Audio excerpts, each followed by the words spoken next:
الحمدللہ رب العالمین والصلاة والسلام علی سید الانبیاء والمرسلین اما بعد۔ السلام علیکم ورحمۃ اللہ وبرکاتہ۔ عزیزان گرامی، آج کی مجلس میں قضا نمازوں کے احکامات اور مسائل پر گفتگو کریں گے۔ قضا نمازوں کی فکر کرنی چاہیے۔ نمبر 2، اسلامی سال کے حساب سے کتنے دن کی نماز قضا کرنی چاہیے یا کس طرح حساب لگانا چاہیے۔ قضا نمازوں کا وقت کیا ہے، قضا نمازوں کی ترتیب کیا ہونی چاہیے، قضا نمازوں کی نیت کیا ہونی چاہیے، کیا قضا نمازوں کی ادائیگی میں فرض کے علاوہ سنت اور نوافل بھی پڑھے جائیں گے یا نہیں پڑھے جائیں گے۔ ان تمام باتوں کا جواب آج انشاءاللہ اس مجلس میں آپ کو ملے گا۔ لیکن اس میں سب سے پہلے تو یہ بات ذہن نشین کر لیجئے کہ ہر عاقل بالغ مسلمان پر نماز پنجگانہ وقت پر ادا کرنا فرض ہے، اور بلا عذر شرعی، یعنی بغیر کسی شرعی یا شریعت نے جو مجبوریاں بتائی ہیں، بغیر کسی شرعی مجبوری کے ایک نماز چھوڑ دینا ناجائز، حرام اور سخت گناہ ہے۔ ایسا کرنے والے پر توبہ کرنے کے ساتھ ساتھ قضا نماز کو جلد از جلد ادا کرنا بھی ضروری ہے۔ قضا نمازوں کی فکر کرنا ہر مسلمان پر فرض ہے، کیونکہ یہ اللہ کا حق ہے اور ان کی ادائیگی کے بغیر عاقبت سنور نہیں سکتی۔ قضا نمازوں کی ادائیگی کے حوالے سے جو اہم نکات ہیں وہ کچھ اس طرح ہیں۔ سب سے پہلی بات تو یہ ہے کہ نماز جو بھی قضا ہوئی ہے اس کی جلد ادائیگی کرنی چاہیے۔ اگر جلد ادا نہیں کریں گے تو پھر آپ کو پتہ ہے کہ انسان کے اوپر ایک قسم کی ذمہ داری رہے گی، فرض رہے گا، ایک وبال ہے جب تک قضا نہیں کریں گے۔ تو کوشش یہ ہونی چاہیے کہ جو بھی نماز آپ کی قضا ہوئی ہے اس کو جلد سے جلد قضا کرنے کی کوشش کیجیے۔ اب نماز جو قضا کریں گے اس میں کس طرح کا حساب لگائیں گے، یعنی شمسی مہینوں سے، انگریزی مہینوں کے حساب سے، یا قمری یا چاند کے مہینوں سے حساب لگایا جائے؟ تو اس سلسلے میں جو بھی علماء نے لکھا ہے وہ یہ لکھا ہے کہ قضا نمازوں کا حساب لگانے کے لیے اسلامی سال یعنی قمری سال کا اعتبار کرنا زیادہ بہتر ہے، اور اسی میں احتیاط بھی ہے، کیونکہ نماز کی فرضیت، بلوغت اور تمام اسلامی احکامات کا تعلق جو ہے وہ اسلامی کیلنڈر سے یعنی قمری کیلنڈر سے یا چاند کے کیلنڈر سے ہے۔ ہاں، اگر کوئی انگریزی سال کے حساب سے درست اندازہ لگا سکتے ہیں تو وہ بھی جائز ہے، لیکن اسلامی تاریخ کے مطابق حساب لگانا زیادہ بہتر ہے۔ باقی رہا یہ سوال کہ اسلام میں بلوغت کی عمر کیا ہے۔ اس سلسلے میں جو جمہور علماء کا قول ہے وہ یہ ہے کہ لڑکی کی بلوغت کی کم سے کم جو عمر ہے وہ 9 سال ہے۔ 9 سال پورے ہونے کے بعد جب بھی بلوغت کی کوئی علامت جیسے حیض آنا یا حمل وغیرہ کا ٹھہرنا لڑکی میں ظاہر ہو جائے تو وہ بالغ سمجھی جائے گی۔ لیکن اگر 15 سال عمر پر پوری ہونے کے باوجود بھی کوئی علامت ظاہر نہ ہو تو پھر 15 سال مکمل ہوتی ہی لڑکی بالغ شمار کی جائے گی، اور اس پر بلوغت کے جو تمام احکامات ہیں وہ سارے کے سارے نافذ ہو جائیں گے۔ اسی طرح لڑکے کی بلوغت کی کم سے کم جو عمر ہے وہ 12 سال ہے۔ اس کے بعد اسے احتلام یا انزال ہو جائے تو نماز روزہ فرض ہو جائیں گے، ورنہ 15 سال کی عمر میں وہ شرعاً بالغ کے حکم میں ہوگا اور نماز پڑھنا، روزے رکھنا فرض ہو جائے گا۔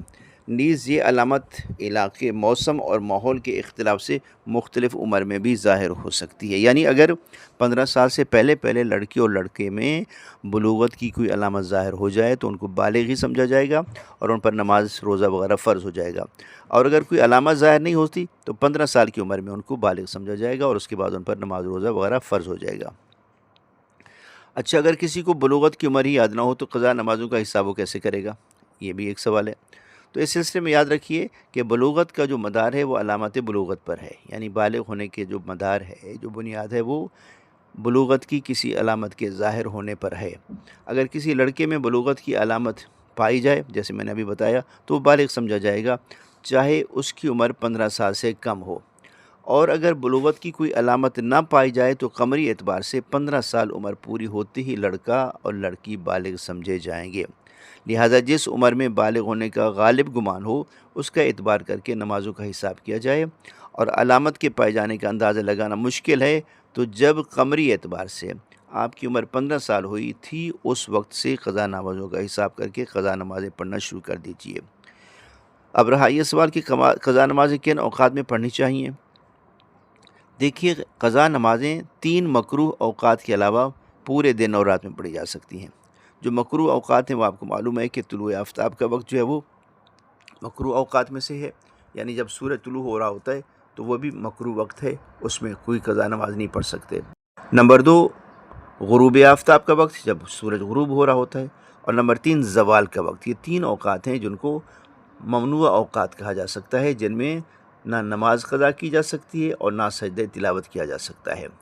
طلوع آفتاب جو ہے وہ سورج نکلنے کے وقت سے تقریباً 15-20 منٹ بعد تک کا وقت ہوتا ہے، اس میں کوئی قضا نماز یا سجدہ نہیں کیا جا سکتا۔ اسی طرح جو زوال کا وقت ہے وہ بھی روزانہ بدلتا رہتا ہے، تو زوال کا جتنی بھی وقت ہے، کبھی 10 منٹ ہوتا ہے، کبھی 15 منٹ ہوتا ہے، کبھی 45 منٹ بھی ہوتا ہے، کیلنڈر میں دیکھ لیا جائے تو اس میں بھی نماز قضا یا کوئی دوسری نماز یا سجدہ تلاوت نہیں ہو سکتا۔ اسی طرح غروب آفتاب، سورج غروب ہونے سے تقریباً 15 سے 20 منٹ پہلے جب سورج بالکل زرد ہو جاتا ہے تو اس وقت بھی کسی قسم کی نماز جو ہے وہ نہیں پڑھنی چاہیے۔ اب اس میں جو اہم نکات ہیں وہ بھی آپ یاد رکھیے کہ فجر کی نماز کے بعد طلوع آفتاب سے پہلے اور عصر کی نماز کے بعد غروب سے پہلے قضا نمازیں پڑھی جا سکتی ہیں، لیکن بہتر ہے کہ انہیں تنہائی میں پڑھا جائے۔ اگر کسی نے مکروہ اوقات میں نماز قضا پڑھ لی تو وہ ادا نہیں ہوگی اور اسے دوبارہ پڑھنا لازم ہوگا، یعنی مکروہ اوقات میں جو آپ نماز قضا کریں گے وہ آپ کی نماز نہیں ہوگی، آپ کو دوبارہ پڑھنی پڑے گی۔ قضا نمازوں کی ادائیگی کے جو احکامات ہیں ان کو بھی ذرا ذہن میں رکھیے۔ جتنی نمازیں قضا ہوئی ہیں ان کی گنتی کر کے ان کی ادائیگی کرنا ضروری ہے۔ اب کیسے ادا کریں گے؟ قضا نمازیں، علماء نے لکھا ہے کہ قضا نمازیں چھپ کر پڑھنی چاہیے، یعنی لوگوں یہاں تک کہ گھر والوں یا دوستوں پر بھی اس کا اظہار نہیں کرنا چاہیے کہ میری فلاں نماز قضا ہو گئی ہے یا میں قضا پڑھ رہا ہوں۔ قضا نمازوں کی نیت میں قضاء عمرے کی بجائے یہ نیت کرنا بہتر ہے کہ نیت کی میں نے پہلی فجر کی جو مجھ سے قضا ہوئی یا پہلی ظہر کی جو مجھ سے قضا ہوئی۔ اس طرح ہمیشہ ہر نماز کے ساتھ نیت کر لیا کریں، پہلی کا لفظ استعمال کریں یا آخری کا لفظ استعمال کریں، یا یوں نیت کر لیں کہ نیت کرتا ہوں میں نماز ظہر کی جو سب سے آخر میں مجھ سے قضا ہوئی تھی۔